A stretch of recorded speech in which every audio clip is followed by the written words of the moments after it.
Comment ne plus subir ses émotions? 4 conseils dans cette vidéo. Bonjour, je suis Noémie de Saint-Cernin, je suis coach conférencière, formatrice et l'auteur de nombreux livres. Ils apparaissent sur votre écran et vous pouvez les retrouver dans toutes les librairies. Alors, comment ne plus subir ses émotions? Je ne sais pas si ça vous arrive à vous, mais je sais pas, vous arrivez au bureau et puis, je sais pas, votre collègue, vous sentez qu'elle vous dit pas bonjour, qu'elle fait un peu la tête. Votre partenaire vous a fait une remarque et vous sentez qu'il y a quelque chose qui va pas, qu'il y a un non-dit. Vous n'avez pas de nouvelles depuis 3 jours de votre copine et vous vous dites qu'elle est fâchée, etc., etc. Et ces émotions-là, elles créent des choses douloureuses en vous, elles vous font broyer du noir, elles activent le moulin catastrophe dans votre tête et vous aimeriez apprendre à mieux gérer. Eh bien, ça tombe bien, vous êtes au bon endroit. 4 conseils dans cette vidéo, mais avant d'aller plus loin, surtout abonnez-vous, je publie 2 vidéos par semaine et ça sera l'occasion pour vous de les retrouver plus facilement, d'être avisé si vous cliquez la cloche et surtout de me soutenir pour que je puisse continuer à diffuser encore plus de contenu et de vidéos sur cette chaîne. Alors quand une situation se présente face à vous, vous allez l'interpréter et souvent on interprète négativement. Elles vont générer ces situations, comme celles que j'ai décrites en préambule, des émotions douloureuses. Voilà, ça va vous faire mal, ça va vous contrarier, ça va vous stresser, ça va vous angoisser, ça peut vous rendre triste ou même vous mettre en colère. Et donc dans ces cas-là, il y a 2 manières d'accueillir ces émotions, ou de les gérer en tout cas. Soit on les stocke, et donc elles s'accumulent, et quand la coupe est pleine, on explose, ou alors on les évacue.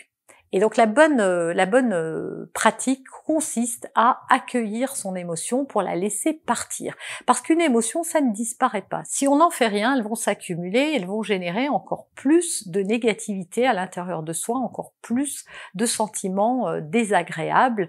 Et surtout, ça peut se cristalliser et fabriquer même des maladies. Ça vous arrive d'avoir mal à la nuque, d'avoir mal dans le dos, alors qu'il n'y a pas de raison, vous n'avez pas déplacé une armoire dans le week-end, et pourtant vous ne vous sentez pas très bien, ou alors vous avez du mal à digérer. Tout ça, c'est des phénomènes psychosomatiques qui sont très très souvent liés à vos émotions. Des émotions non gérées, bien sûr. Le premier conseil que je vais vous donner, c'est de parler en fait. Souvent on le fait pas.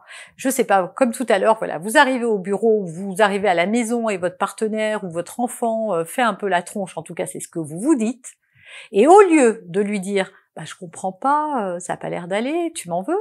Il y a quelque chose, dis-moi. » Si j'ai fait quelque chose, si y a quelque chose qui va pas, peut-être que ta journée s'est mal passée. Voilà, offrez-vous la possibilité à vous d'exprimer ce que vous ressentez et à l'autre d'exprimer la réalité de ce qui se passe. Parce que parfois, on se monte le bourrichon, vous connaissez, le petit moulin se met en route dans votre tête et tout à coup vous interprétez les choses et peut-être à mauvais escient, vous dites qu'il fait la tronche et puis si vous posez la question à votre collègue en lui disant « mais tu m'as pas dit bonjour », peut-être que vous allez la voir être dévastée et vous dire « excuse-moi, j'ai une très mauvaise nouvelle, ce matin, je sais pas, mon fils était malade, il a fallu que je l'emmène d'urgence à l'hôpital et je suis préoccupée ». Et donc ça va vous permettre de retrouver votre bien-être et d'avoir la vraie raison plutôt que de laisser votre moulin vous sortir les pires scénarios. Si vous n'arrivez pas à le dire à ce moment-là parce que la personne n'est pas là ou parce que vous n'avez pas envie de l'appeler pour lui le dire, que c'est trop compliqué pour vous, écrivez. Écrivez ce que vous ressentez au niveau physique, dans votre corps, et émotionnel, c'est vos sensations. Qu'est-ce que vous ressentez? De la colère, de l'angoisse, de la tristesse, de la peur, voilà. Nommez ce qui se passe en vous. Vous pouvez le faire à l'oral aussi, devant un miroir, c'est encore mieux.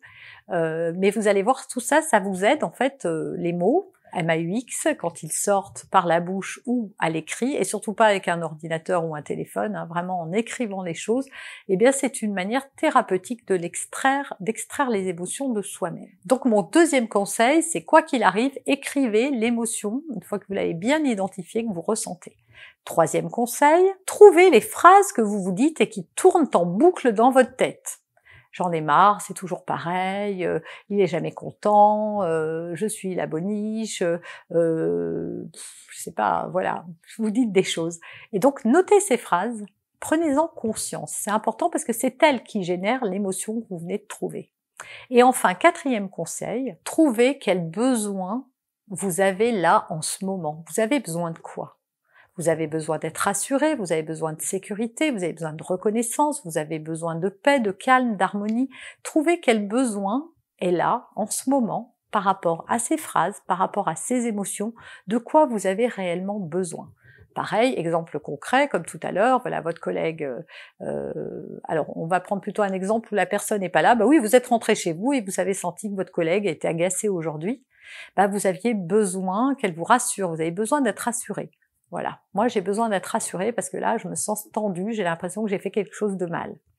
Ok, j'ai besoin d'être rassurée, donc ce besoin d'être rassurée, comment je peux le combler moi toute seule? Pas quelqu'un d'autre, parce que souvent c'est ce qu'on cherche. Comment vous pouvez le combler? Bah, peut-être que d'aller confier ça à votre mari, ça va vous aider. Parce que vous savez qu'il va bien l'accueillir, qu'il va vous aider à évacuer. Peut-être que c'est d'appeler une amie, peut-être que c'est d'aller prendre un bain, peut-être que c'est juste de regarder cette vidéo pour entendre que ce que je me raconte, c'est pas vraiment la réalité. Voilà, qu'est-ce que vous pourriez faire pour tenter de vous rassurer? Et c'est ce qu'il faut faire, en fait, ici, maintenant, tout de suite. J'espère sincèrement que ça va vous aider à ne plus subir vos émotions. En tout cas, il y a une émotion qu'il faut avoir maintenant, c'est l'impulsivité, pour cliquer sur s'abonner et pour activer la cloche et recevoir toutes mes prochaines publications. En attendant, vous êtes libre de télécharger mon coffret. Tous les liens se trouvent en barre d'infos, mais vous pouvez aussi cliquer sur ce qui est apparu sur votre écran. Et moi, je vous retrouve très bientôt dans une prochaine vidéo.